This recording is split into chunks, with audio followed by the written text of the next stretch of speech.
ਖਬਰਾਂ ਦੇ ਬੁਲੇਟਿਨ ਦੇ ਸਪਾਂਸਰ ਨੇ ਰੀਅਲਟਰ ਗੁਰਜਤਿੰਦਰ ਸਿੰਘ ਰੰਧਾਵਾ।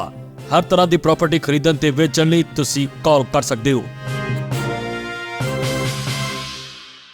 ਸਤਿ ਸ਼੍ਰੀ ਅਕਾਲ ਜੀ, ਤੁਸੀਂ ਦੇਖ ਰਹੇ ਹੋ ਪੰਜਾਬ ਮਿਲ USA ਟੀਵੀ ਤੇ ਮੈਂ ਸੁਰਭੀ। ਖਬਰਾਂ ਦੇ ਇਸ ਬੁਲੇਟਿਨ 'ਚ ਬਹੁਤ-ਬਹੁਤ ਸਵਾਗਤ ਹੈ ਜੀ। ਪੇਸ਼ ਆਂ ਦੇਸ਼ ਵਿਦੇਸ਼ ਨਾਲ ਜੁੜੀਆਂ ਹੋਈਆਂ ਕੁਝ ਖਾਸ ਤੇ ਚੋਣਵੀਆਂ ਖਬਰਾਂ। ਨਾਗਰਿਕਤਾ ਦੇ ਨਵੇਂ ਰਸਤਿਆਂ ਦੀ ਪੜਚੋਲ ਵੀਜ਼ਾ ਲਈ ਔਸਤ ਉਡੀਕ ਸਮਾਂ 2.8 ਸਾਲਾਂ ਤੋਂ ਦੁੱਗਣਾ ਹੋ ਕੇ 5.6 ਸਾਲ ਹੋਇਆ। 1 ਮਹੀਨੇ ਤੱਕ ਚੱਲ ਸਕਦੀ ਹੈ ਈਰਾਨ ਦੇ ਨਾਲ ਜੰਗ। ਮਿਡਲ ਈਸਟ 'ਚ ਤਣਾਅ ਦੌਰਾਨ ਟਰੰਪ ਦਾ ਵੱਡਾ ਬਿਆਨ। ਈਰਾਨ ਟਕਰਾਅ ਕਾਰਨ ਹਜ਼ਾਰਾਂ ਉਡਾਨਾਂ ਰੱਦ, ਵਿਸ਼ਵਵਿਆਪੀ ਹਵਾਈ ਯਾਤਰਾ ਪ੍ਰਭਾਵਿਤ। ਈਰਾਨ 'ਚ ਵੈਨਜ਼ੂਏਲਾ ਮਾਡਲ ਲਾਗੂ ਕਰਨਾ ਚਾਹੁੰਦੇ ਹਨ ਡੋਨਾਲਡ ਟਰੰਪ। ਸੁਪਰੀਮ ਲੀਡਰ ਲਈ ਸੁਝਾਏ 3 ਨਾਮ। ਈਰਾਨੀ ਹਮਲਿਆਂ ਵਿੱਚ 3 ਅਮਰੀਕੀ ਫੌਜੀ ਹੋਏ ਹਲਾਕ। ਅਮਰੀਕੀ ਹਮਲੇ 'ਚ IRGC ਹੈੱਡਕੁਆਰਟਰ ਤਬਾਹ। US ਸੈਂਟਰਲ ਕਮਾਂਡ ਬੋਲੀ ਸੱਪ ਦਾ ਸਿਰ ਵੱਢ ਦਿੱਤਾ ਗਿਆ। ਹੁਣ ਇਹਨਾਂ ਖਬਰਾਂ ਦਾ ਵਿਸਥਾਰ।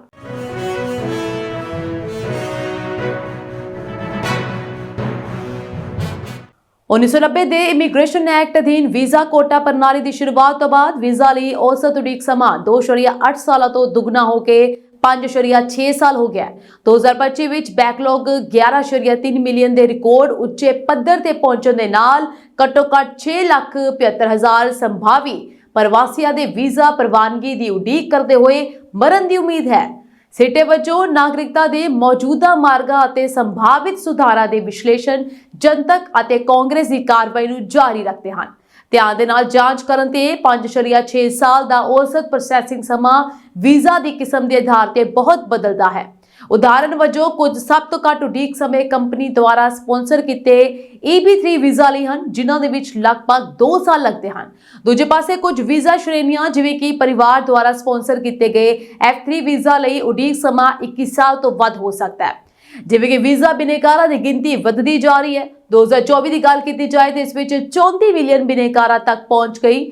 ਨਾਗਰਿਕਤਾ ਲਈ ਵਧੇਰੇ ਕੁਸ਼ਲ ਮਾਰਗਾਂ ਦੇ ਪ੍ਰਸਤਾਵਾਂ ਨੇ ਜਨਤਕ ਦਿਲਚਸਪੀ ਨੂੰ ਵਧਾ ਦਿੱਤਾ ਹੈ। ਅਜਿਹਾ ਹੀ ਇੱਕ ਰਸਤਾ 28 ਅਗਸਤ 2025 ਨੂੰ ਸੈਨੇਟਰ ਐਲੈਕਸ ਪੈਡੇਲਾ ਦੁਆਰਾ ਪ੍ਰਸਤਾਵਿਤ 1929 ਦੇ ਇਮੀਗ੍ਰੇਸ਼ਨ ਐਕਟ ਦੇ ਰੀਨਿਊਇੰਗ ਇਮੀਗ੍ਰੇਸ਼ਨ ਪ੍ਰੋਵੀਜ਼ਨਸ ਹੈ। ਜੇਕਰ ਪਾਸ ਹੋ ਜਾਂਦਾ ਹੈ ਤਾਂ ਇਹ ਬਿੱਲ 11 ਮਿਲੀਅਨ ਤੋਂ ਵੱਧ ਪ੍ਰਵਾਸੀਆਂ ਨੂੰ ਨਾਗਰਿਕਤਾ ਦੀ ਪੇਸ਼ਕਸ਼ ਕਰ ਸਕਦਾ ਹੈ ਜੋ ਆਪਣੀ ਵੀਜ਼ਾ ਪ੍ਰਵਾਨਗੀ ਦੀ ਉਡੀਕ ਕਰ ਰਹੇ ਹਨ। ਇਸ ਬਿੱਲ ਦਾ ਉਦੇਸ਼ 1929 ਦੇ ਇਮੀਗ੍ਰੇਸ਼ਨ ਐਕਟ ਦੇ ਰਜਿਸਟਰੀ ਕਾਨੂੰਨ ਵਿੱਚ ਦਰਸਾਈ ਗਈ ਦਾਖਲੇ ਦੀ ਮਿਤੀ ਦੀ ਜ਼ਰੂਰਤ ਨੂੰ ਸੋਧਣਾ ਹੈ। ਸ਼ੁਰੂ ਦੇ ਵਿੱਚ ਰਜਿਸਟਰੀ ਕਾਨੂੰਨ ਉਹਨਾਂ ਲੋਕਾਂ ਨੂੰ ਨਾਗਰਿਕਤਾ ਦੀ ਪੇਸ਼ਕਸ਼ ਕਰਦਾ ਸੀ ਜੋ 1924 ਤੋਂ ਪਹਿਲਾਂ ਅਮਰੀਕਾ ਵਿੱਚ ਦਾਖਲ ਹੋਏ ਸਨ ਪਰ ਅਧਿਕਾਰਤ ਕਾਗਜ਼ਾਤ ਦੀ ਘਾਟ ਸੀ। ਹਾਲਾਂਕਿ 1986 ਦੇ ਵਿੱਚ ਰੋਨਾਲਡ ਰੀਗਨ ਨੇ ਇਮੀਗ੍ਰੇਸ਼ਨ ਸੁਧਾਰ ਅਤੇ ਨਿਯੰਤਰਣ ਐਕਟ ਰਾਹੀਂ ਕਾਨੂੰਨ ਵਿੱਚ ਸੋਧ ਕੀਤੀ, ਜਿਸ ਨੂੰ 1 ਜਨਵਰੀ 1972 ਤੋਂ ਪਹਿਲਾਂ ਸੰਯੁਕਤ ਰਾਜ ਵਿੱਚ ਦਾਖਲ ਹੋਣ ਵਾਲਿਆਂ ਤੱਕ ਫੈਲਾਇਆ।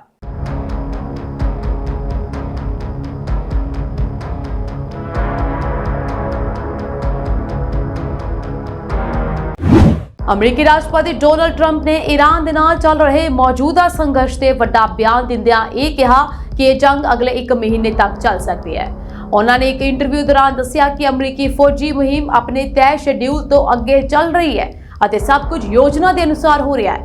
ਟਰੰਪ ਨੇ ਦਾਅਵਾ ਕੀਤਾ ਕਿ ਅਮਰੀਕੀ ਕਾਰਵਾਈ ਵਿੱਚ ਹੁਣ ਤੱਕ 48 ਈਰਾਨੀ ਆਗੂਆਂ ਦੀ ਖਾਤਮਾ ਕੀਤਾ ਜਾ ਚੁੱਕਿਆ ਹੈ, ਯਾਨੀ ਕਿ ਉਹਨਾਂ ਦੀ ਮੌਤ ਹੋ ਚੁੱਕੀ ਹੈ। ਉਹਨਾਂ ਨੇ ਇਹ ਵੀ ਕਿਹਾ ਕਿ ਅਮਰੀਕਾ ਨੇ ਈਰਾਨ ਦੀ ਲੀਡਰਸ਼ਿਪ ਨੂੰ ਉਮੀਦ ਤੋਂ ਕਿਤੇ ਜ਼ਿਆਦਾ ਤਬਾਹ ਕਰ ਦਿੱਤਾ ਹੈ। ਇਸ ਦੇ ਨਾਲ ਹੀ ਉਹਨਾਂ ਨੇ ਜੰਗ ਵਿੱਚ ਸ਼ਹੀਦ ਹੋਏ 3 ਅਮਰੀਕੀ ਫੌਜੀਆਂ ਨੂੰ ਸ਼ਰਧਾਂਜਲੀ ਭੇਟ ਕੀਤੀ ਅਤੇ ਉਹਨਾਂ ਦੇ ਪਰਿਵਾਰਾਂ ਦੇ ਨਾਲ ਹਮਦਰਦੀ ਪ੍ਰਗਟਾਈ।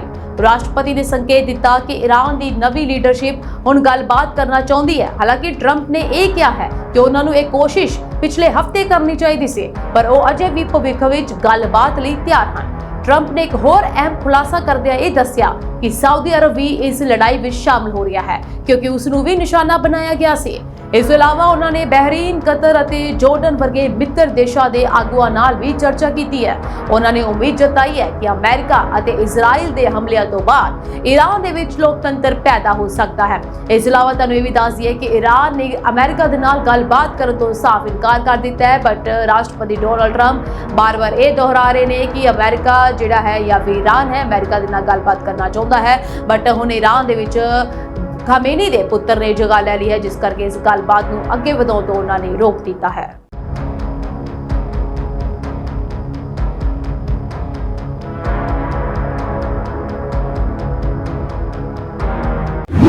ਐਤਵਾਰ ਨੂੰ ਵਿਸ਼ਵ ਵਿਆਪੀ ਹਵਾਈ ਯਾਤਰਾ ਭਾਰੀ ਪ੍ਰਭਾਵਿਤ ਰਹੀ ਕਿਉਂਕਿ ਈਰਾਨ ਦੇ ਵਿੱਚ ਜੰਗ ਕਾਰਨ ਦੁਬਈ ਸਮੇਤ ਪ੍ਰਮੁੱਖ ਮੱਧ ਪੂਰਬੀ ਹਵਾਈ ਅੱਡੇ ਦੂਜੇ ਦਿਨ ਵੀ ਬੰਦ ਰਹੇ, ਜੋ ਕਿ ਹਾਲ ਹੀ ਦੇ ਸਾਲਾਂ ਵਿੱਚ ਸਭ ਤੋਂ ਤੇਜ਼ ਹਵਾਬਾਜ਼ੀ ਝਟਕਿਆਂ ਵਿੱਚੋਂ ਇੱਕ ਹੈ। UAE ਵਿੱਚ ਦੁਬਈ ਅਤੇ ਆਬੂ ਧਾਬੀ ਅਤੇ ਕਤਰ ਵਿੱਚ ਦੋਹਾ ਸਮੇਤ ਮੁੱਖ ਆਵਾਜਾਈ ਹਵਾਈ ਅੱਡੇ ਬੰਦ ਕਰ ਦਿੱਤੇ ਗਏ ਸਨ ਜਾਂ ਬੁਰੀ ਤਰ੍ਹਾਂ ਸੀਮਿਤ ਕਰ ਦਿੱਤੇ ਗਏ ਕਿਉਂਕਿ ਅਮਰੀਕਾ ਤੇ ਇਜ਼ਰਾਈਲੀ ਹਮਲਿਆਂ ਵਿੱਚ ਈਰਾਨ ਦੇ ਸੁਪਰੀਮ ਲੀਡਰ ਅਯਾਤੁੱਲਾ ਅਲੀ ਖਾਮੇਨੀ ਦੀ ਮੌਤ ਤੋਂ ਬਾਅਦ ਖੇਤਰ ਦਾ ਜ਼ਿਆਦਾਤਰ ਹਵਾਈ ਖੇਤਰ ਬੰਦ ਰਿਹਾ। ਲਹਿਰਾਂ ਦੇ ਪ੍ਰਭਾਵ ਮੱਧ ਪੂਰਬ ਤੋਂ ਬਹੁਤ ਦੂਰ ਮਹਿਸੂਸ ਕੀਤੇ ਗਏ। ਹਜ਼ਾਰਾਂ ਯਾਤਰੀ ਬਾਲੀ, ਕਾਠਮੰਡੂ ਅਤੇ ਫ੍ਰੈਂਕਫਰਟ ਤੱਕ ਫਸ ਗਏ। ਇਜ਼ਰਾਈਲ ਨੇ ਕਿਹਾ ਹੈ ਕਿ ਉਸਨੇ ਐਤਵਾਰ ਨੂੰ ਈਰਾਨ ਤੇ ਹਮਲਿਆਂ ਦੀ ਇੱਕ ਹੋਰ ਲਹਿਰ ਸ਼ੁਰੂ ਕੀਤੀ ਹੈ, ਜਦਕਿ ਦੁਬਈ ਦੇ ਨੇੜੇ ਅਤੇ ਦੋਹਾ ਦੇ ਉੱਪਰ ਦੂਜੇ ਦਿਨ ਵੀ ਜ਼ੋਰਦਾਰ ਧਮਾਕੇ ਸੁਣੇ ਗਏ ਜਦੋਂ ਈਰਾਨ ਨੇ ਗਵਾਂਢੀ ਖਾੜੀ ਰਾਜ ਤੋਂ ਜਵਾਬੀ ਹਵਾਈ ਹਮਲੇ ਸ਼ੁਰੂ ਕੀਤੇ। ਈਰਾਨ ਦੇ ਹਮਲੇ ਦੌਰਾਨ ਦੁਬਈ ਅੰਤਰਰਾਸ਼ਟਰੀ ਹਵਾਈ ਅੱਡੇ ਨੂੰ ਨੁਕਸਾਨ ਪਹੁੰਚਿਆ, ਜਦਕਿ ਆਬੂ ਧਾਬੀ ਅਤੇ ਕੁਵੈਤ ਦੇ ਹਵਾਈ ਅੱਡੇ ਵੀ ਪ੍ਰਭਾਵਿਤ ਹੋਏ ਹਨ। ਫਲਾਈਟ ਟਰੈਕਿੰਗ ਪਲੇਟਫਾਰਮ ਫਲਾਈਟਵੇਅਰ ਦੇ ਅੰਕੜਿਆਂ ਦੇ ਅਨੁਸਾਰ ਮੱਧ ਪੂਰਬ ਵਿੱਚ ਹਜ਼ਾਰਾਂ ਉਡਾਨਾਂ ਪ੍ਰਭਾਵਿਤ ਹੋਈਆਂ ਹਨ। ਦੂਜੇ ਪਾਸੇ ਦੁਨੀਆ ਦੀ ਸਭ ਤੋਂ ਵੱਡੀ ਅੰਤਰਰਾਸ਼ਟਰੀ ਕੈਰੀਅਰ ਐਮੀਰਾਟਸ ਨੇ ਕਿਹਾ ਹੈ ਕਿ ਉਸਨੇ ਸੋਮਵਾਰ ਤੱਕ ਆਪਣੇ ਦੁਬਈ ਮੈਗਾ ਹਬ ਤੋਂ ਆਉਣ ਜਾਣ ਵਾਲੇ ਸਾਰੇ ਕਾਰਜਾਂ ਨੂੰ ਮੁਅੱਤਲ ਕਰ ਦਿੱਤਾ ਹੈ।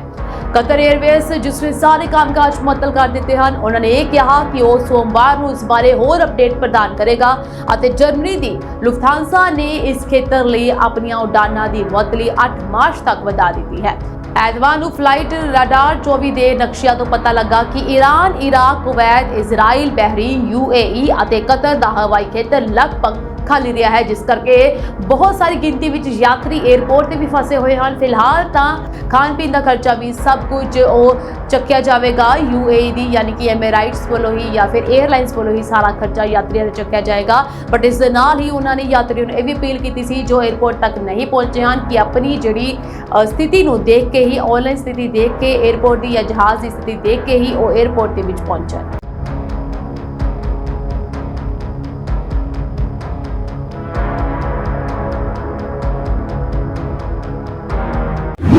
ਅਮਰੀਕੀ ਰਾਸ਼ਟਰਪਤੀ ਡੋਨਾਲਡ ਟਰੰਪ ਨੇ ਕਿਹਾ ਹੈ ਕਿ ਜੇਕਰ ਲੋੜ ਪਈ ਤਾਂ ਅਮਰੀਕੀ ਫੌਜ ਈਰਾਨ ਤੇ 4 ਤੋਂ 5 ਹਫ਼ਤਿਆਂ ਤੱਕ ਹਮਲਾ ਜਾਰੀ ਰੱਖ ਸਕਦੀ ਹੈ।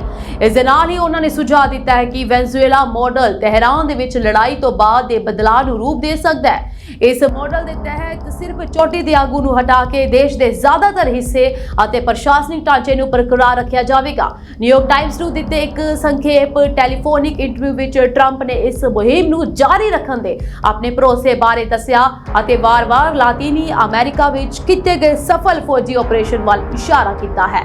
ਟਰੰਪ ਨੇ ਇੱਥੇ ਕਿਹਾ ਹੈ ਕਿ ਵੈਨਜ਼ੂਏਲਾ ਦੇ ਵਿੱਚ ਅਸੀਂ ਜੋ ਕੀਤਾ, ਮੈਨੂੰ ਲੱਗਦਾ ਹੈ ਕਿ ਉਹ ਬਿਲਕੁਲ ਸਹੀ ਰਿਹਾ ਹੈ। ਸੋ ਉਹਨਾਂ ਨੇ ਉਸ ਨਤੀਜੇ ਦਾ ਜ਼ਿਕਰ ਕੀਤਾ ਜਿਸ ਵਿੱਚ ਸਿਰਫ ਚੋਟੀ ਦੇ ਆਗੂ ਨੂੰ ਹਟਾਇਆ ਗਿਆ ਸੀ, ਜਦਕਿ ਸਰਕਾਰ ਦਾ ਬਾਕੀ ਹਿੱਸਾ ਕੰਮ ਕਰਦਾ ਰਿਹਾ। ਉਹਨਾਂ ਨੇ ਵੀ ਕਿਹਾ ਕਿ 2 ਲੋਕਾਂ ਨੂੰ ਛੱਡ ਕੇ ਬਾਕੀ ਸਭ ਦੀ ਨੌਕਰੀ ਬਚੀ ਹੋਈ ਹੈ। ਜਦੋਂ ਇਹ ਪੁੱਛਿਆ ਗਿਆ ਕਿ ਅਮਰੀਕਾ ਤੇ ਇਜ਼ਰਾਈਲ ਕਦੋਂ ਤੱਕ ਹਮਲੇ ਜਾਰੀ ਰੱਖ ਸਕਦੇ ਹਨ ਤਾਂ ਟਰੰਪ ਨੇ ਇਸ ਦਾ ਜਵਾਬ ਦਿੰਦੇ ਹੋਏ ਇਹ ਕਿਹਾ ਕਿ ਠੀਕ ਹੈ, ਸਾਡਾ ਇਰਾਦਾ 4 ਤੋਂ 5 ਹਫ਼ਤਿਆਂ ਦਾ ਸੀ। ਇਹ ਮੁਸ਼ਕਿਲ ਨਹੀਂ ਹੋਵੇਗਾ। ਸਾਡੇ ਕੋਲ ਬਹੁਤ ਜ਼ਿਆਦਾ ਗੋਲਾ ਬਾਰੂਦ ਹੈ। ਤੁਸੀਂ ਜਾਣਦੇ ਹੋ ਕਿ ਸਾਡੇ ਕੋਲ ਦੁਨੀਆ ਦੇ ਵੱਖ-ਵੱਖ ਦੇਸ਼ਾਂ ਵਿੱਚ ਗੋਲਾ ਬਾਰੂਦ ਮੌਜੂਦ ਹੈ। ਈਰਾਨ ਦੀ ਸੱਤਾ ਲਈ ਮੇਰੇ ਕੋਲ 3 ਨਾਮ ਹਨ। ਈਰਾਨ ਵਿੱਚ ਅਯਾਤੁੱਲਾ ਅਲੀ ਖਾਮੇਨੀ ਦੀ ਮੌਤ ਤੋਂ ਬਾਅਦ ਈਰਾਨ ਦੀ ਲੀਡਰਸ਼ਿਪ ਬਾਰੇ ਪੁੱਛੇ ਗਏ ਸਵਾਲ ਤੇ ਟਰੰਪ ਨੇ ਇਹ ਕਿਹਾ ਕਿ ਉਹਨਾਂ ਦੇ ਕੋਲ 3 ਬਹੁਤ ਵਧੀਆ ਵਿਕਲਪ ਹਨ। ਜੇਕਰ ਤੁਸੀਂ ਅੰਦਾਜ਼ਿਆਂ ਨੂੰ ਦੇਖੋ ਤਾਂ ਉਹ ਅੰਦਾਜ਼ੇ ਲਗਾਉਂਦੇ ਹਨ, ਪਰ ਉਹਨਾਂ ਨੇ ਨਾਵਾਂ ਦਾ ਅਜੇ ਖੁਲਾਸਾ ਨਹੀਂ ਕੀਤਾ। ਉਹਨਾਂ ਨੇ ਕਿਹਾ ਮੈਂ ਅਜੇ ਉਹਨਾਂ ਦੇ ਨਾਮ ਨਹੀਂ ਦੱਸਾਂਗਾ, ਪਹਿਲਾਂ ਕੰਮ ਪੂਰਾ ਕਰ ਲੈਂਦੇ ਹਾਂ। ਇਸ ਤੋਂ ਇਲਾਵਾ ਉਹਨਾਂ ਨੇ ਇਹ ਵੀ ਕਿਹਾ ਕਿ ਇੱਕ ਸਮਾਂ ਅਜਿਹਾ ਆਵੇਗਾ ਜਦੋਂ ਈਰਾਨੀ ਫੌਜ ਹਥਿਆਰ ਸੁੱਟ ਦੇਵੇਗੀ। ਟਰੰਪ ਨੇ ਕਿਹਾ ਉਹ ਸੱਚਮੁੱਚ ਲੋਕਾਂ ਦੇ ਸਾਹਮਣੇ ਆਤਮ ਸਮਰਪਣ ਕਰ ਦੇਣਗੇ। ਅਧਿਕਾਰੀ ਆਪਣੇ ਹਥਿਆਰ ਜਨਤਾ ਨੂੰ ਸੌਂਪ ਦੇਣਗੇ। ਅਮਰੀਕੀ ਰਾਸ਼ਟਰਪਤੀ ਨੇ ਕਿਹਾ ਇਹ ਉਹਨਾਂ ਤੇ ਨਿਰਭਰ ਕਰੇਗਾ ਕਿ ਉਹ ਅਜਿਹਾ ਕਰਦੇ ਹਨ ਕਿ ਨਹੀਂ ਕਰਦੇ। ਉਹ ਸਾਲਾਂ ਤੋਂ ਇਸ ਬਾਰੇ ਗੱਲ ਕਰ ਰਹੇ ਹਨ, ਇਸ ਲਈ ਹੁਣ ਉਹਨਾਂ ਦੇ ਕੋਲ ਯਕੀਨੀ ਤੌਰ ਤੇ ਇੱਕ ਮੌਕਾ ਹੋਵੇਗਾ।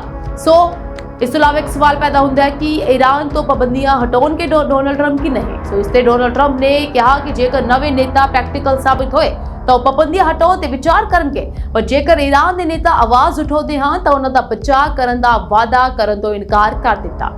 ਉਹਨਾਂ ਨੇ ਵੀ ਕਿਹਾ ਕਿ ਮੈਂ ਕਿਸੇ ਵੀ ਤਰ੍ਹਾਂ ਦਾ ਕੋਈ ਕਮਿਟਮੈਂਟ ਨਹੀਂ ਕਰਦਾ, ਅਜੇ ਬਹੁਤ ਜਲਦੀ ਹੈ, ਸਾਨੂੰ ਕੰਮ ਕਰਨਾ ਹੈ ਅਤੇ ਅਸੀਂ ਇਸ ਨੂੰ ਬਹੁਤ ਚੰਗੀ ਤਰ੍ਹਾਂ ਕੀਤਾ ਹੈ। ਉਸਨੇ ਕਿਹਾ ਮੈਂ ਕਹਾਂਗਾ ਕਿ ਅਸੀਂ ਸ਼ੈਡਿਊਲ ਤੋਂ ਕਾਫੀ ਅੱਗੇ ਹਾਂ। ਉਹਨਾਂ ਨੇ ਇਹ ਵੀ ਕਿਹਾ ਇਸ ਦੇ ਨਾਲ ਕਿ ਉਹਨਾਂ ਨੂੰ ਨਹੀਂ ਲੱਗਦਾ ਕਿ ਈਰਾਨ ਤੇ ਹਮਲਾ ਕਰਨ ਵਿੱਚ ਫਰਾਂਸ ਦੀ ਖਾੜੀ ਦੇ ਅਰਬ ਦੇਸ਼ਾਂ ਨੂੰ ਵਾਸ਼ਿੰਗਟਨ ਦਾ ਸਾਥ ਦੇਣ ਦੀ ਲੋੜ ਹੈ।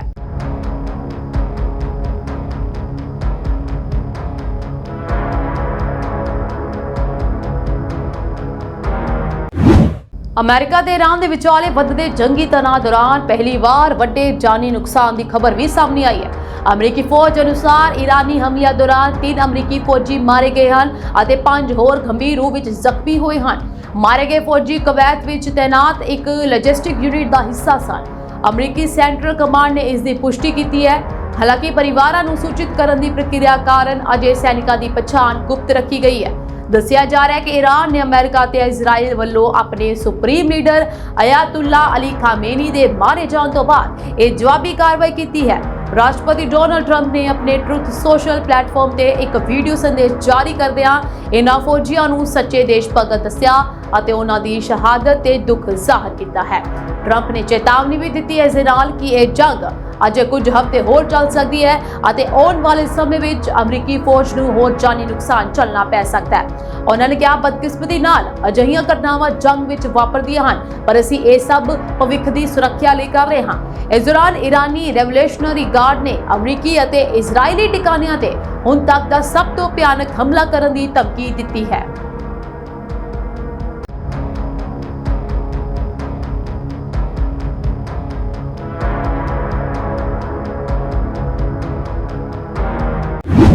ਅਮਰੀਕਾ ਨੇ ਇੱਕ ਵੱਡੇ ਹਮਲੇ ਵਿੱਚ ਈਰਾਨ ਦੇ ਇਸਲਾਮਿਕ ਰੈਵੋਲੂਸ਼ਨਰੀ ਗਾਰਡ ਕਾਪਸ ਦੇ ਹੈੱਡਕੁਆਰਟਰ ਨੂੰ ਤਬਾਹ ਕਰਨ ਦੀ ਪੁਸ਼ਟੀ ਕੀਤੀ ਹੈ। ਯੂਐਸ ਸੈਂਟਰਲ ਕਮਾਂਡ ਨੇ ਕਿਹਾ ਹੈ ਕਿ IRGC ਪਿਛਲੇ 47 ਸਾਲਾਂ ਵਿੱਚ 1000 ਤੋਂ ਵੱਧ ਅਮਰੀਕੀਆਂ ਦੀ ਮੌਤ ਲਈ ਜ਼ਿੰਮੇਵਾਰ ਰਿਹਾ ਹੈ। ਅਮਰੀਕੀ ਸੈਂਟਰਲ ਕਮਾਂਡ ਨੇ ਇਸ ਕਾਰਵਾਈ ਨੂੰ ਸੱਪ ਦਾ ਸਿਰ ਵੱਢਣ ਵਾਂਗ ਵੀ ਦੱਸਿਆ ਅਤੇ ਕਿਹਾ ਕਿ ਅਮਰੀਕਾ ਕੋਲ ਦੁਨੀਆ ਦੀ ਸਭ ਤੋਂ ਤਾਕਤਵਰ ਮਿਲਟਰੀ ਹੈ ਅਤੇ IRGC ਕੋਲ ਹੁਣ ਹੈੱਡਕੁਆਰਟਰ ਨਹੀਂ ਰਿਹਾ। ਇਸ ਤੋਂ ਇਲਾਵਾ ਸੈਂਟਕੋਮ ਨੇ ਇੱਕ ਬਿਆਨ ਵਿੱਚ ਕਿਹਾ ਕਿ ਈਰਾਨੀ ਇਸਲਾਮਿਕ ਰੈਵੋਲੂਸ਼ਨਰੀ ਗਾਰਡ ਕਾਪਸ ਨੇ ਪਿਛਲੇ 47 ਸਾਲਾਂ ਵਿੱਚ 1000 ਤੋਂ ਵੱਧ ਅਮਰੀਕੀਆਂ ਨੂੰ ਮਾਰ ਦਿੱਤਾ ਹੈ ਤੇ ਕੱਲ ਇੱਕ ਵੱਡੇ ਪੱਧਰ ਤੇ ਅਮਰੀਕੀ ਸਟ੍ਰਾਈਕ ਨੇ ਸੱਪ ਦਾ ਸਿਰ ਵੱਢ ਦਿੱਤਾ। ਅਮਰੀਕਾ ਕੋਲ ਦੁਨੀਆ ਦੀ ਸਭ ਤੋਂ ਤਾਕਤਵਰ ਮਿਲਟਰੀ ਹੈ ਅਤੇ IRGC ਦਾ ਹੁਣ ਕੋਈ ਹੈੱਡਕੁਆਰਟਰ ਨਹੀਂ ਹੈ। ਇਜ਼ਰਾਈਲੀ ਮਿਲਟਰੀ ਨੇ ਦਰਜਨਾਂ ਈਰਾਨੀ ਮਿਲਟਰੀ ਕਮਾਂਡ ਸੈਂਟਰਾਂ ਤੇ ਵੀ ਹਮਲੇ ਕਰਨ ਦੀ ਖਬਰ ਦਿੱਤੀ ਹੈ, ਜਿਸ ਵਿੱਚ IRGC ਦੇ centre intelligence headquarter, IRGC air force command centre ਅਤੇ ਇੰਟਰਨਲ ਸਿਕਿਉਰਿਟੀ ਹੈੱਡਕੁਆਰਟਰ ਵੀ ਸ਼ਾਮਲ ਹਨ। ਇਜ਼ਰਾਈਲੀ ਬਿਆਨ ਮੁਤਾਬਕ ਇਨ੍ਹਾਂ ਹਮਲਿਆਂ ਨੇ Iran the command and control ਸਮਰੱਥਾਵਾਂ ਨੂੰ ਡੂੰਘਾ ਝਟਕਾ ਦਿੱਤਾ ਹੈ, ਜਿਸ ਨਾਲ ਜ਼ਰੂਰੀ ਥਾਵਾਂ ਤੇ ਮੌਜੂਦ ਲੋਕ ਮਾਰੇ ਗਏ ਹਨ। ਸ਼ਨੀਵਾਰ ਨੂੰ ਈਰਾਨ ਦੇ ਸੁਪਰੀਮ ਲੀਡਰ ਅਯਾਤੁੱਲਾ ਅਲੀ ਖਾਮੇਨੀ ਦੀ ਹੱਤਿਆ ਤੋਂ ਬਾਅਦ US ਇਜ਼ਰਾਈਲੀ ਜੁਆਇੰਟ ਆਪਰੇਸ਼ਨ ਐਤਵਾਰ ਤੱਕ ਜਾਰੀ ਰਿਹਾ ਅਤੇ ਹਮਲੇ ਹਾਲੇ ਤੱਕ ਜਾਰੀ ਹਨ, ਜਿਸ ਕਰਕੇ ਲੋਕਾਂ ਨੂੰ ਸੁਚੇਤ ਰਹਿਣ ਲਈ ਕਿਹਾ ਗਿਆ ਹੈ। ਲੋਕਾਂ ਨੂੰ ਇੱਕ ਐਡਵਾਈਜ਼ਰੀ ਜਾਰੀ ਕਰ ਦਿੱਤੀ ਗਈ ਹੈ। ਬਹੁਤ ਸਾਰੇ ਲੋਕ ਲਗਾਤਾਰ ਵੀਡੀਓਜ਼ ਵੀ ਅਪਲੋਡ ਕਰ ਰਹੇ ਨੇ ਸੋਸ਼ਲ ਮੀਡੀਆ ਤੇ, ਜਿਸ ਵਿੱਚ ਦੇਖਿਆ ਜਾ ਸਕਦਾ ਹੈ ਕਿ ਹਾਲਾਤ ਕਿੰਨੇ ਜ਼ਿਆਦਾ ਖਰਾਬ ਹੋਏ ਪਏ ਨੇ।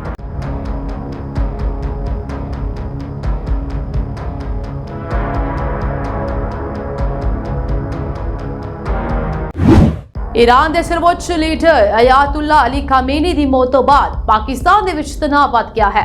ਕਰਾਚੀ ਵਿੱਚ ਹਿੰਸਕ ਭੀੜ ਨੇ ਅਮਰੀਕੀ ਕੌਂਸੂਲੇਟ ਤੇ ਹਮਲਾ ਕਰ ਦਿੱਤਾ। ਇਸ ਦੌਰਾਨ ਪੁਲਿਸ ਨੂੰ ਲਾਠੀਚਾਰਜ ਅਤੇ ਅਥਰੂ ਗੈਸ ਦੇ ਗੋਲੇ ਛੱਡਣੇ ਪਏ। ਝੜਪਾਂ ਵਿੱਚ ਘੱਟੋ-ਘੱਟ 9 ਲੋਕਾਂ ਦੇ ਮਾਰੇ ਜਾਣ ਦੀ ਖਬਰ ਹੈ।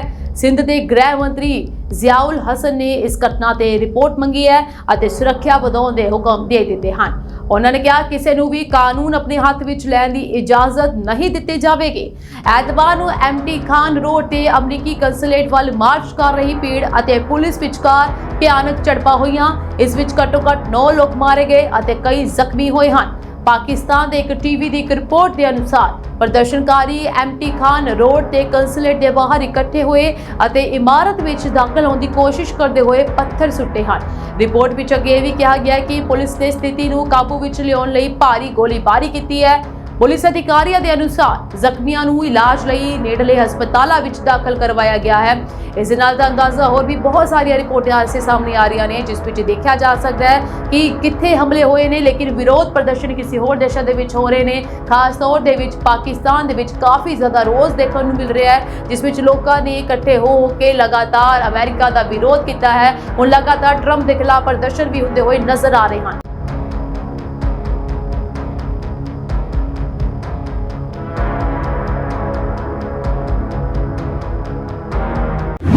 ਅਮਰੀਕਾ ਤੇ ਇਜ਼ਰਾਈਲ ਦੇ ਹਮਲਿਆਂ ਵਿੱਚ ਈਰਾਨ ਦੇ ਸੁਪਰੀਮ ਲੀਡਰ ਅਯਾਤੁੱਲਾ ਅਲੀ ਖਾਮੇਨੀ ਦੀ ਮੌਤ ਤੋਂ ਬਾਅਦ ਸਥਿਤੀ ਹੋਰ ਵੀ ਜ਼ਿਆਦਾ ਵਿਗੜ ਗਈ ਹੈ। इस दौरान ईरान ने दावा किया है कि उसने अमरीकी जहाज वाहक USS अब्राहम लिंकन ਦੇ 4 ਬੈਲਿਸਟਿਕ ਮਿਜ਼ਾਈਲਾਂ ਦੇ ਨਾਲ ਹਮਲਾ ਕੀਤਾ ਹੈ। ईरान ਦੇ ਰੈਵੋਲੂਸ਼ਨਰੀ ਗਾਰਡਸ IRGC ਨੇ ਕਿਹਾ ਹੈ ਕਿ ਇਹ ਹਮਲਾ ਫਾਰਸ ਦੀ ਖਾੜੀ ਦੇ ਵਿੱਚ ਹੋਇਆ ਸੀ। ਉਹਨਾਂ ਦੇ ਬਿਆਨ ਦੇ ਅਨੁਸਾਰ ਅਮਰੀਕੀ ਜਹਾਜ਼ ਵਾਹਕ ਅਬਰਾਹਮ ਲਿੰਕਨ ਨੂੰ 4 ਬੈਲਿਸਟਿਕ ਮਿਜ਼ਾਈਲਾਂ ਨੇ ਨਿਸ਼ਾਨਾ ਬਣਾਇਆ ਸੀ। ਹਾਲਾਂਕਿ ਇਸ ਦਾਅਵੇ ਦੀ ਸੁਤੰਤਰ ਤੌਰ ਤੇ ਪੁਸ਼ਟੀ ਨਹੀਂ ਕੀਤੀ ਗਈ ਹੈ ਅਤੇ ਅਮਰੀਕਾ ਦੇ ਵੱਲੋਂ ਇਸ ਦੀ ਕੋਈ ਸਿੱਧੀ ਪੁਸ਼ਟੀ ਨਹੀਂ ਕੀਤੀ ਗਈ ਹੈ, ਪਰ ईरान ਦਾ ਇਹ ਕਹਿਣਾ ਹੈ ਕਿ ਹਮਲਾ ਹੋਇਆ ਹੈ। US ਸੈਂਟਰਲ ਕਮਾਂਡ ਨੇ ਸੋਸ਼ਲ ਮੀਡੀਆ ਪਲੇਟਫਾਰਮ X ਤੇ ਕਿਹਾ ਹੈ ਕਿ ਉਸ ਦੀਆਂ ਫੌਜਾਂ ਨੇ ਆਪਰੇਸ਼ਨ ਐਪਿਕ ਫਿਊਰੋ ਦੀ ਸ਼ੁਰੂਆਤ ਵਿੱਚ ਇੱਕ ਈਰਾਨੀ ਜਵਾਰਨ ਕਲਾਸ ਕਾਰਵੇਟ ਤੇ ਹਮਲਾ ਕੀਤਾ। ਇਸ ਤੋਂ ਇਲਾਵਾ ਸੈਂਟਕੋਮ ਦੇ ਅਨੁਸਾਰ ਜਹਾਜ਼ ਓਮਾਨ ਦੀ ਖਾੜੀ ਵਿੱਚ ਚਾਬਹਾਰ PR ਦੇ ਨੇੜੇ ਡੁੱਬ ਰਿਹਾ ਸੀ। ਬਿਆਨ ਵਿੱਚ ਇਹ ਵੀ ਕਿਹਾ ਗਿਆ ਕਿ ਈਰਾਨੀ ਹਥਿਆਰਬੰਦ ਬਲਾਂ IRGC ਅਤੇ ਪੁਲਿਸ ਨੂੰ ਆਤਮ ਸਮਰਪਣ ਕਰ ਦੇਣਾ ਚਾਹੀਦਾ ਹੈ ਅਤੇ ਜਹਾਜ਼ ਨੂੰ ਛੱਡ ਦੇਣਾ ਚਾਹੀਦਾ ਹੈ। ਹੈਦਰਾਬਾਦ ਸਥਿਤ ਈਰਾਨੀ ਕੰਸੂਲੇਟ ਨੇ ਸ਼ਿਨਹੁਆ ਤੇ ਇਹ ਵੀ ਦਾਅਵਾ ਕੀਤਾ ਕਿ ਜੇਬਲ ਅਲੀ ਐਕਰੇਂਜ ਤੇ ਅਮਰੀਕੀ ਜੰਗੀ ਜਹਾਜ਼ ਵਾਲੀ ਗੋਲਾ ਬਾਰੂਦ ਲੈ ਕੇ ਜਾ ਰਹੇ ਇੱਕ ਵਪਾਰੀ ਜਹਾਜ਼ ਨੂੰ 4 ਡਰੋਨਾਂ ਨੇ ਨਿਸ਼ਾਨਾ ਬਣਾਇਆ। ईरान ਦੇ ਅਨੁਸਾਰ ਜਹਾਜ਼ ਨੂੰ ਭਾਰੀ ਨੁਕਸਾਨ ਪਹੁੰਚਿਆ ਹੈ ਅਤੇ ਉਹ ਪੂਰੀ ਤਰ੍ਹਾਂ ਅਯੋਗ ਹੋ ਕੇ ਡਿੱਗ ਗਿਆ ਅਤੇ ਇਹ ਵੀ ਦਾਅਵਾ ਕੀਤਾ ਕਿ 4 ਬੈਲਿਸਟਿਕ ਮਿਜ਼ਾਈਲਾਂ ਅਤੇ 12 ਡਰੋਨਾਂ ਨੇ ਕੁਵੈਤ ਦੇ ਅਬਦੁੱਲਾ ਮੁਬਾਰਕ ਖੇਤਰ ਵਿੱਚ ਵੀ ਅਮਰੀਕੀ ਜਲ ਸੈਨਾ ਅੱਡੇ ਤੇ ਹਮਲਾ ਕੀਤਾ ਹੈ। ਬਿਆਨ ਵਿੱਚ ਕਿਹਾ ਗਿਆ ਹੈ ਕਿ ਬੁਨਿਆਦੀ ਢਾਂਚਾ ਪੂਰੀ ਤਰ੍ਹਾਂ ਤਬਾਹ ਹੋ ਗਿਆ ਹੈ ਅਤੇ ਕਈ ਅਮਰੀਕੀ ਸੈਨਿਕ ਮਾਰੇ ਗਏ ਜਾਂ ਜ਼ਖਮੀ ਹੋਏ ਹਨ। ਇਨ੍ਹਾਂ ਦਾਅਵਿਆਂ ਦੀ ਵੀ ਸੁਤੰਤਰ ਤੌਰ ਤੇ ਪੁਸ਼ਟੀ ਨਹੀਂ ਕੀਤੀ ਜਾ ਸਕਦੀ। ਰੱਖਿਆ ਮਾਹਰਾਂ ਦੇ ਅਨੁਸਾਰ ਬੈਲਿਸਟਿਕ ਮਿਜ਼ਾਈਲਾਂ ਨਾਲ ਜਹਾਜ਼ਾਂ ਤੇ ਹਮਲਾ ਕਰਨਾ ਇੱਕ ਮੁਕਾਬਲਤਨ ਨਵੀਂ ਰਣਨੀਤੀ ਹੈ। ਯਮਨ ਦੇ ਹੂਤੀ ਬਾਗੀਆਂ ਨੇ 2023 ਵਿੱਚ ਲਾਲ ਸਾਗਰ ਵਿੱਚ ਅਜਿਹੇ ਹਥਿਆਰਾਂ ਦੀ ਵਰਤੋਂ ਕੀਤੀ ਸੀ ਅਤੇ ਉਸ ਸਮੇਂ ਦੌਰਾਨ ਕਈ ਵਪਾਰਕ ਜਹਾਜ਼ਾਂ ਨੂੰ ਨਿਸ਼ਾਨਾ ਬਣਾਇਆ ਗਿਆ ਸੀਗਾ। ਬ੍ਰਿਟੇਨ ਦੀ ਸਮੁੰਦਰੀ ਸੁਰੱਖਿਆ ਏਜੰਸੀ UK MTO ਨੇ ਕਿਹਾ ਹੈ ਕਿ ਅੱਜ ਹੋਰਮੁਜ਼ ਜਲਡਮਰੂ ਵਿੱਚ 2 ਜਹਾਜ਼ ਤੇ ਹਮਲਾ ਕੀਤਾ ਗਿਆ। ਇੱਕ ਓਮਾਨ ਦੇ ਤੱਟ ਤੋਂ ਬਾਹਰ ਸੀ ਅਤੇ ਦੂਜਾ ਸੰਯੁਕਤ ਅਰਬ ਅਮੀਰਾਤ ਦੇ ਤੱਟ ਤੋਂ ਬਾਹਰ। ਜਹਾਜ਼ਾਂ ਦੇ ਨਾਮ ਨਹੀਂ ਦੱਸੇ ਗਏ ਹਨ। ਖੇਤਰ ਵਿੱਚ ਸਥਿਤੀ ਤਣਾਅਪੂਰਨ ਬਣੀ ਹੋਈ ਹੈ, ਲੇਕਿਨ ਹਾਲੇ ਤੱਕ ਅਮਰੀਕਾ ਵੱਲੋਂ ਕੋਈ ਪੁਸ਼ਟੀ ਨਹੀਂ ਕੀਤੀ ਗਈ ਹੈ। ਲੇਕਿਨ ਈਰਾਨ ਬਾਰ-ਬਾਰ ਇਹ ਦਾਅਵਾ ਕਰ ਰਿਹਾ ਹੈ ਕਿ ਉਹਨਾਂ ਦੇ ਵੱਲੋਂ ਹਮਲਾ ਕੀਤਾ ਗਿਆ ਹੈ ਅਤੇ ਇਸ ਦੇ ਵਿੱਚ ਉਹਨਾਂ ਦਾ ਵਾਹਕ ਜਹਾਜ਼ ਜੋ ਸੀ ਉਹ ਪੂਰੀ ਤਰੀਕੇ ਨਾਲ ਤਬਾਹ ਹੋ ਚੁੱਕਿਆ ਹੈ।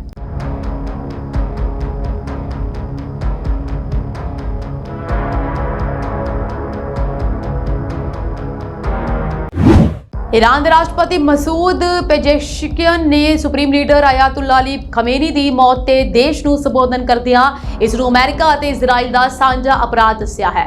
ਸਰਕਾਰੀ ਟੀਵੀ ਤੇ ਪ੍ਰਸਾਰਿਤ ਆਪਣੇ ਬਿਆਨ ਵਿੱਚ ਉਹਨਾਂ ਨੇ ਕਿਹਾ ਖਮੇਨੀ ਦੀ ਹੱਤਿਆ ਸਿਰਫ ਇੱਕ ਵਿਅਕਤੀ ਦਾ ਕਤਲ ਨਹੀਂ ਸਗੋਂ ਸਮੁੱਚੇ ਮੁਸਲਮਾਨਾਂ ਅਤੇ ਖਾਸ ਕਰਕੇ ਸ਼ੀਆ ਭਾਈਚਾਰੇ ਵਿਰੁੱਧ ਖੁੱਲੀ ਜੰਗ ਦਾ ਐਲਾਨ ਹੈ। ਰਾਸ਼ਟਰਪਤੀ ਨੇ ਸਾਫ਼ ਸ਼ਬਦਾਂ ਵਿੱਚ ਕਿਹਾ ਹੈ ਕਿ ਇਸ ਇਤਿਹਾਸਕ ਗੁਨਾਹ ਦੇ ਸਾਜ਼ਿਸ਼ਕਾਰਾਂ ਨੂੰ ਬਖਸ਼ਿਆ ਨਹੀਂ ਜਾਵੇਗਾ ਅਤੇ ਬਦਲਾ ਲੈਣਾ ਈਰਾਨ ਦਾ ਜਾਇਜ਼ ਹੱਕ ਅਤੇ ਫਰਜ਼ ਹੈ। ਦੂਜੇ ਪਾਸੇ ਅਮਰੀਕੀ ਰਾਸ਼ਟਰਪਤੀ ਡੋਨਾਲਡ ਟਰੰਪ ਨੇ ਖਾਮੇਨੀ ਦੀ ਮੌਤ ਦੀ ਪੁਸ਼ਟੀ ਕਰਦਿਆਂ ਇਸ ਨੂੰ ਈਰਾਨੀ ਲੋਕਾਂ ਲਈ ਆਪਣਾ ਦੇਸ਼ ਵਾਪਸ ਲੈਣ ਦਾ ਇੱਕ ਸੁਨਹਿਰੀ ਮੌਕਾ ਵੀ ਦੱਸਿਆ ਹੈ। ਸੋ ਇਜ਼ਰਾਈਲੀ ਪ੍ਰਧਾਨ ਮੰਤਰੀ ਨੇਤਨਯਾਹੂ ਨੇ ਵੀ ਈਰਾਨੀ ਜਨਤਾ ਨੂੰ ਇਸ ਮੌਕੇ ਦਾ ਫਾਇਦਾ ਉਠਾਉਣ ਦੀ ਅਪੀਲ ਕੀਤੀ ਹੈ। ਜ਼ਿਕਰਯੋਗ ਹੈ ਕਿ ਖਾਮੇਨੀ 1999 ਤੋਂ ਈਰਾਨ ਦੇ ਸਰਵਉੱਚ ਨੇਤਾ ਸਨ ਅਤੇ ਉਹਨਾਂ ਦੀ ਮੌਤ ਨੇ ਦੇਸ਼ ਵਿੱਚ ਇੱਕ ਵੱਡਾ ਸਿਆਸੀ ਅਤੇ ਧਾਰਮਿਕ ਖਲਾਅ ਪੈਦਾ ਕਰ ਦਿੱਤਾ ਹੈ। ਈਰਾਨ ਸਰਕਾਰ ਨੇ ਦੇਸ਼ ਵਿੱਚ 40 ਦਿਨਾਂ ਦੇ ਸੋਗ ਦਾ ਐਲਾਨ ਕੀਤਾ ਹੋਇਆ ਹੈ ਅਤੇ ਖਾਮੇਨੀ ਨੂੰ ਸ਼ਹੀਦ ਦਾ ਦਰਜਾ ਦਿੱਤਾ ਗਿਆ ਹੈ। ਇਸ ਘਟਨਾ ਤੋਂ ਬਾਅਦ ਤਹਿਰਾਨ ਸਮੇਤ ਈਰਾਨ ਦੇ ਕਈ ਵੱਡੇ ਸ਼ਹਿਰਾਂ ਵਿੱਚ ਲੱਖਾਂ ਲੋਕ ਸੜਕਾਂ ਤੇ ਉਤਰ ਆਏ ਹਨ ਅਤੇ ਅਮਰੀਕਾ ਤੇ ਇਜ਼ਰਾਈਲ ਦੇ ਵਿਰੁੱਧ ਨਾਅਰੇਬਾਜ਼ੀ ਕਰ ਰਹੇ ਹਨ। ईरान ने पहला ही कुछ जवाबी हमले शुरू कर दिए हैं, जिस कारण खेतरी तनाव अपने शिखर ते पहुंच गया है। महाराज ਦਾ ਇਹ ਮੰਨਣਾ ਹੈ ਕਿ ਇਹ ਘਟਨਾ ਮੱਧ ਪੂਰਬ ਵਿੱਚ ਇੱਕ ਵੱਡੀ ਅਤੇ ਸਰਵ ਵਿਆਪਕ ਜੰਗ ਦੀ ਸ਼ੁਰੂਆਤ ਹੋ ਸਕਦੀ ਹੈ।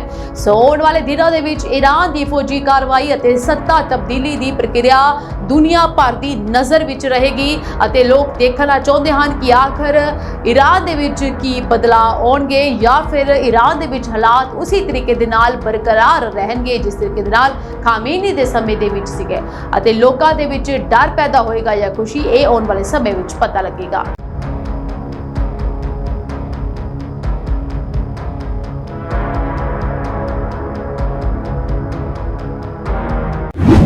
ਇੱਕ ਪਾਸੇ ਈਰਾਨ ਇਜ਼ਰਾਈਲ ਤੇ ਅਮਰੀਕਾ ਦੀ ਜੰਗ ਤੇ ਦੂਜੇ ਪਾਸੇ ਅਫਗਾਨਿਸਤਾਨ ਅਤੇ ਪਾਕਿਸਤਾਨ ਦੀ ਇਹਨਾਂ ਵਿਚਕਾਰ ਚੱਲ ਰਹੀ ਜੰਗ ਨੇ ਉਸ ਵੇਲੇ ਭਿਆਨਕ ਰੂਪ ਧਾਰ ਲਿਆ ਜਦੋਂ ਤਾਲਿਬਾਨ ਦੀ ਹਵਾਈ ਸੈਨਾ ਨੇ ਪਾਕਿਸਤਾਨ ਦੇ ਅੰਦਰ ਵੜ ਕੇ ਕਈ ਰਣਨੀਤਿਕ ਫੌਜੀ ਟਿਕਾਣਿਆਂ ਤੇ ਜ਼ੋਰਦਾਰ ਹਵਾਈ ਹਮਲੇ ਕੀਤੇ। ਅਫਗਾਨ ਰੱਖਿਆ ਮੰਤਰਾਲੇ ਨੇ ਅਧਿਕਾਰਤ ਤੌਰ ਤੇ ਪੁਸ਼ਟੀ ਕੀਤੀ ਹੈ ਕਿ ਉਹਨਾਂ ਦੇ ਲੜਾਕੂ ਜਹਾਜ਼ਾਂ ਨੇ ਰਾਵਲਪਿੰਡੀ ਸਥਿਤ ਪਾਕਿਸਤਾਨੀ ਹਵਾਈ ਸੈਨਾ ਦੇ ਅਤੀ ਮਹੱਤਵਪੂਰਨ ਨੂਰ ਖਾਨ 에ਅਰਬੇਸ ਨੂੰ ਨਿਸ਼ਾਨਾ ਬਣਾਇਆ। ਇਹ ਹਮਲਾ ਪਾਕਿਸਤਾਨੀ ਫੌਜ ਲਈ ਇੱਕ ਵੱਡੀ ਚੁਣੌਤੀ ਮੰਨਿਆ ਜਾ ਰਿਹਾ ਹੈ ਕਿਉਂਕਿ ਰਾਵਲਪਿੰਡੀ ਪਾਕਿਸਤਾਨੀ ਫੌਜ ਦਾ ਮੁੱਖ ਗੜ੍ਹ ਹੈ। ਅਫਗਾਨਿਸਤਾਨ ਦੇ ਵੱਲੋਂ ਜਾਰੀ ਬਿਆਨ ਅਨੁਸਾਰ ਇਹ ਕਾਰਵਾਈ ਪਾਕਿਸਤਾਨ ਫੌਜ ਦੁਆਰਾ ਕਾਬੁਲ ਅਤੇ ਬਗਰਾਮ ਤੇ ਕੀਤੇ ਗਏ ਹਾਲੀਆ ਹਵਾਈ ਹਮਲਿਆਂ ਦਾ ਬਦਲਾ ਲੈਣ ਦੇ ਲਈ ਕੀਤੀ ਗਈ ਹੈ। ਨੂਰ ਖਾਨ 에ਅਰਬੇਸ ਤੋਂ ਇਲਾਵਾ ਤਾਲਿਬਾਨ ਨੇ ਬਲੋਚਿਸਤਾਨ ਦੇ ਕਵੇਟਾ ਵਿੱਚ 12ਵੀਂ ਡਿਵੀਜ਼ਨ ਦੇ ਮੁੱਖ ਦਫ਼ਤਰ ਅਤੇ ਖੈਬਰ ਪਖਤੂਨਖਵਾ ਦੀ ਮੁਹੰਮਦ ਏਜੰਸੀ ਵਿੱਚ ਸਥਿਤ ਖਵਾਜੀ ਕੈਂਪ ਤੇ ਵੀ ਸਟੀਕ ਨਿਸ਼ਾਨੇ ਲਗਾਏ ਹਨ। ਅਫਗਾਨ ਰੱਖਿਆ ਮੰਤਰਾਲੇ ਦਾ ਦਾਅਵਾ ਹੈ ਕਿ ਇਨ੍ਹਾਂ ਹਮਲਿਆਂ ਵਿੱਚ ਪਾਕਿਸਤਾਨੀ ਫੌਜੀ ਸਥਾਪਨਾਵਾਂ ਅਤੇ ਕਮਾਂਡ ਕੇਂਦਰਾਂ ਨੂੰ ਭਾਰੀ ਨੁਕਸਾਨ ਪਹੁੰਚਿਆ। ਇਸ ਤਾਜ਼ਾ ਹਮਲੇ ਨੇ ਦੋਵਾਂ ਗੁਆਂਢੀ ਦੇਸ਼ਾਂ ਵਿਚਾਲੇ ਤਣਾਅ ਨੂੰ ਸਿਖਰ ਤੇ ਪਹੁੰਚਾ ਦਿੱਤਾ, ਜਿਸ ਨਾਲ ਪੂਰੇ ਖੇਤਰ ਵਿੱਚ ਅਸਥਿਰਤਾ ਦਾ ਖਤਰਾ ਵੱਧ ਗਿਆ ਹੈ। ਪਾਕਿਸਤਾਨੀ ਫੌਜ ਵੱਲੋਂ ਅਜੇ ਤੱਕ ਇਸ ਨੁਕਸਾਨ ਦੀ ਅਧਿਕਾਰਤ ਪੁਸ਼ਟੀ ਜਾਂ ਜਵਾਬੀ ਕਾਰਵਾਈ ਬਾਰੇ ਕੋਈ ਵਿਸਥਾਰਪੂਰਵਕ ਬਿਆਨ ਸਾਹਮਣੇ ਨਹੀਂ ਆਇਆ, ਪਰ ਸਰਹੱਦੀ ਇਲਾਕਿਆਂ ਵਿੱਚ ਹਾਈ ਅਲਰਟ ਜਾਰੀ ਕਰ ਦਿੱਤਾ ਗਿਆ ਹੈ।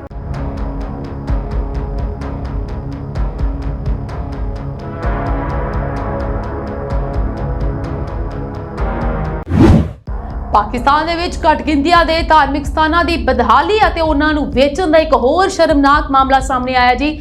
ਖੈਬਰ ਪਖਤੂਨਖਵਾ ਸੂਬੇ ਦੇ ਐਬਟਾਬਾਦ ਵਿੱਚ ਸਥਿਤ 19ਵੀਂ ਸਦੀ ਦੇ ਇਤਿਹਾਸਕ ਗੁਰਦੁਆਰਾ ਸ਼੍ਰੀ ਗੁਰੂ ਸਿੰਘ ਸਭਾ ਦੀ ਇਮਾਰਤ ਨੂੰ ਇੱਕ ਸਰਕਾਰੀ ਅਧਿਕਾਰੀ ਨੇ ਕਥਿਤ ਤੌਰ ਤੇ 1 ਕਰੋੜ ਪਾਕਿਸਤਾਨੀ ਰੁਪਏ ਦੀ ਰਿਸ਼ਵਤ ਲੈ ਕੇ ਇੱਕ ਸਥਾਨਕ ਨਿਵਾਸੀ ਨੂੰ ਵੇਚ ਦਿੱਤਾ। ਹੱਦ ਤਾਂ ਉਦੋਂ ਹੋ ਗਈ ਜਦੋਂ ਅਧਿਕਾਰੀ ਨੇ ਇਸ ਪਵਿੱਤਰ ਸਥਾਨ ਨੂੰ ਢਾਹ ਕੇ ਉੱਥੇ ਕੱਪੜਿਆਂ ਦਾ ਬੁਟੀਕ ਬਣਾਉਣ ਦੀ ਇਜਾਜ਼ਤ ਵੀ ਦੇ ਦਿੱਤੀ। ਖਾਲਸਾ ਬਾਕਸ ਦੀ ਰਿਪੋਰਟ ਅਨੁਸਾਰ ਇਵੈਕਿਊ ਟਰਸਟ ਪ੍ਰਾਪਰਟੀ ਬੋਰਡ, ਜਿਸ ਦੀ ਜ਼ਿੰਮੇਵਾਰੀ ਘੱਟ ਗਿਣਤੀਆਂ ਦੇ ਧਾਰਮਿਕ ਸਥਾਨਾਂ ਦੀ ਰਾਖੀ ਕਰਨਾ ਹੈ, ਉਸਦੇ ਅਧਿਕਾਰੀ ਨੇ ਗੁਰਦੁਆਰਾ ਸਾਹਿਬ ਦਾ ਕਬਜ਼ਾ ਵਾਹਿਦ ਬਾਲਾ ਨਾਮ ਦੇ ਵਿਅਕਤੀ ਨੂੰ ਸੌਂਪ ਦਿੱਤਾ। ਖਰੀਦਦਾਰ ਨੇ ਇਸ ਜ਼ਮੀਨ ਨੂੰ ਆਪਣੀਆਂ 2 ਪਤਨੀਆਂ ਰੀਦਾ ਜਾਦੂਨ ਅਤੇ ਆਇਸ਼ਾ ਵਾਹਿਦ ਦੇ ਨਾਮ ਰਜਿਸਟਰ ਕਰਵਾਇਆ ਹੈ, ਜਿੱਥੇ ਉਹ ਹੁਣ ਆਪਣਾ ਬੁਟੀਕ ਖੋਲ੍ਹਣ ਦੀ ਤਿਆਰੀ ਕਰ ਰਹੇ ਹਨ।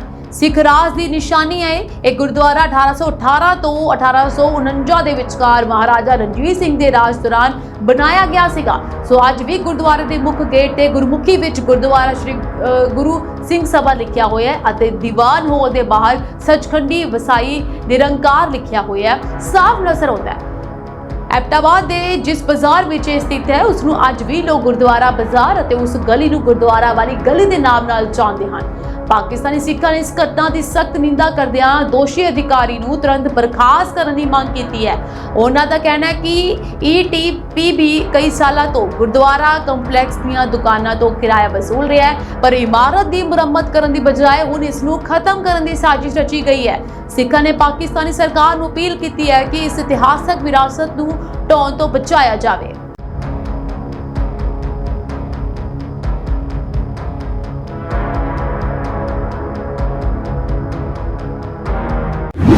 ਇਜ਼ਰਾਈਲ ਅਤੇ ਈਰਾਨ ਵਿਚਾਲੇ ਚੱਲ ਰਹੀ ਜੰਗ ਹੋਰ ਵੀ ਭਿਆਨਕ ਰੂਪ ਧਾਰਨ ਕਰਦੀ ਜਾ ਰਹੀ ਹੈ। ਇਜ਼ਰਾਈਲੀ ਪ੍ਰਧਾਨ ਮੰਤਰੀ ਬੈਂਜਾਮਿਨ ਨੇਤਨਯਾਹੂ ਨੇ ਐਲਾਨ ਕੀਤਾ ਹੈ ਕਿ ਈਰਾਨ ਵਿਰੁੱਧ ਇਜ਼ਰਾਈਲ ਦੇ ਹਮਲੇ ਆਉਣ ਵਾਲੇ ਦਿਨਾਂ ਵਿੱਚ ਹੋਰ ਵੀ ਤੇਜ਼ ਅਤੇ ਘਾਤਕ ਹੋਣਗੇ।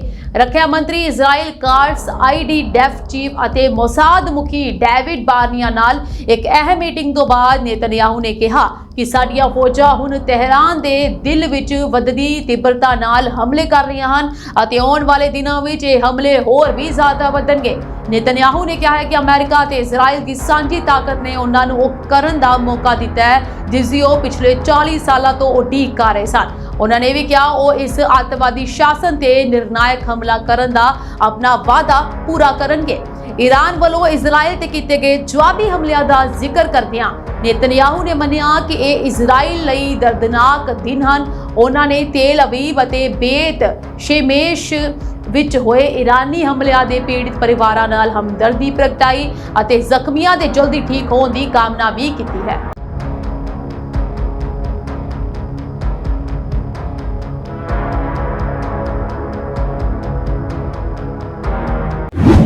ਅਮਰੀਕਾ ਇਜ਼ਰਾਈਲ ਅਤੇ ਈਰਾਨ ਵਿਚਾਲੇ ਜਾਰੀ ਜੰਗ ਵਿੱਚ ਹਿਜ਼ਬੁੱਲਾ ਦੀ ਐਂਟਰੀ ਹੋ ਚੁੱਕੀ ਹੈ। ਹਿਜ਼ਬੁੱਲਾ ਈਰਾਨ ਤੇ ਹਮਲਿਆਂ ਦਾ ਜਵਾਬ ਦੇ ਰਿਹਾ ਹੈ ਤਾਜ਼ਾ ਜਾਣਕਾਰੀ ਮੁਤਾਬਕ ਹਿਜ਼ਬੁੱਲਾ ਦੇ ਇਜ਼ਰਾਈਲ ਤੇ ਹਮਲੇ ਤੋਂ ਬਾਅਦ ਲੈਬਨਾਨ ਨੇ ਇਜ਼ਰਾਈਲੀ ਹਵਾਈ ਹਮਲਿਆਂ ਵਿੱਚ ਘੱਟੋ-ਘੱਟ 31 ਲੋਕ ਮਾਰੇ ਗਏ ਹਨ। ਲੈਬਨਾਨ ਦੇ ਸਿਹਤ ਮੰਤਰਾਲੇ ਨੇ ਇਸ ਸੰਬੰਧੀ ਜਾਣਕਾਰੀ ਦਿੱਤੀ ਹੈ। ਸਿਹਤ ਮੰਤਰਾਲੇ ਨੇ ਦੱਸਿਆ ਕਿ ਹਮਲਿਆਂ ਵਿੱਚ 149 ਲੋਕ ਜ਼ਖਮੀ ਵੀ ਹੋਏ ਹਨ। ਇਸ ਵਿੱਚ ਇਹ ਵੀ ਕਿਹਾ ਗਿਆ ਹੈ ਕਿ ਮ੍ਰਿਤਕਾਂ ਵਿੱਚੋਂ ਲਗਭਗ 2/3 ਦੱਖਣੀ ਲੈਬਨਾਨ ਵਿੱਚ ਸਨ। ਅਮਰੀਕਾ ਤੇ ਇਜ਼ਰਾਈਲ ਵੱਲੋਂ ਈਰਾਨ ਨੂੰ ਨਿਸ਼ਾਨਾ ਬਣਾ ਕੇ ਹਵਾਈ ਹਮਲੇ ਦੀ ਮੁਹਿੰਮ ਸ਼ੁਰੂ ਕਰਨ ਤੋਂ ਬਾਅਦ ਹਿਜ਼ਬੁੱਲਾ ਦੇ ਹਮਲਿਆਂ ਅਤੇ ਇਜ਼ਰਾਈਲੀ ਜਵਾਬੀ ਹਮਲਿਆਂ ਨੇ ਮੱਧ ਪੂਰਬ ਵਿੱਚ ਚੱਲ ਰਹੀ ਜੰਗ ਨੂੰ ਵਧਾ ਦਿੱਤਾ ਹੈ। ਇਸ ਦੌਰਾਨ ਜਿਵੇਂ ਕਿ ਕੁਵੈਤ ਤੇ ਲਗਾਤਾਰ ਜਾਰੀ ਹਮਲਿਆਂ ਵਿਚਕਾਰ ਅਮਰੀਕਾ ਨੇ ਉੱਥੇ ਮੌਜੂਦ ਅਮਰੀਕੀਆਂ ਨੂੰ ਲੁਕ ਜਾਣ ਅਤੇ ਘਰ ਦੇ ਅੰਦਰ ਰਹਿਣ ਲਈ ਇੱਕ ਜ਼ਰੂਰੀ ਚੇਤਾਵਨੀ ਜਾਰੀ ਕੀਤੀ ਹੈ।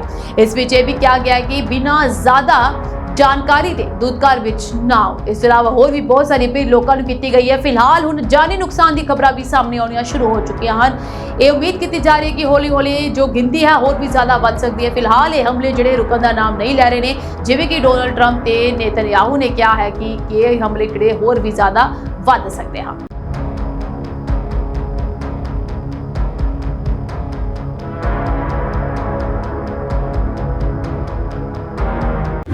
ਸੋ ਇਹ ਸੀ ਜੀ ਦੇਸ਼ ਵਿਦੇਸ਼ ਨਾਲ ਜੁੜੀਆਂ ਹੋਈਆਂ ਕੁਝ ਖਾਸ ਅਪਡੇਟਸ। ਹੋਰ ਅਪਡੇਟਸ ਲੈ ਕੇ ਮੈਂ ਫਿਰ ਤੋਂ ਹਾਜ਼ਰ ਹੋਵਾਂਗੀ। ਤੁਸੀਂ ਬਣੇ ਰਹਿਣਾ ਸਾਡੇ ਚੈਨਲ ਪੰਜਾਬ ਮਿਲੀ USA TV ਦੇ ਨਾਲ। ਤੁਹਾਡੇ ਸਭ ਦਾ ਬਹੁਤ ਬਹੁਤ ਧੰਨਵਾਦ।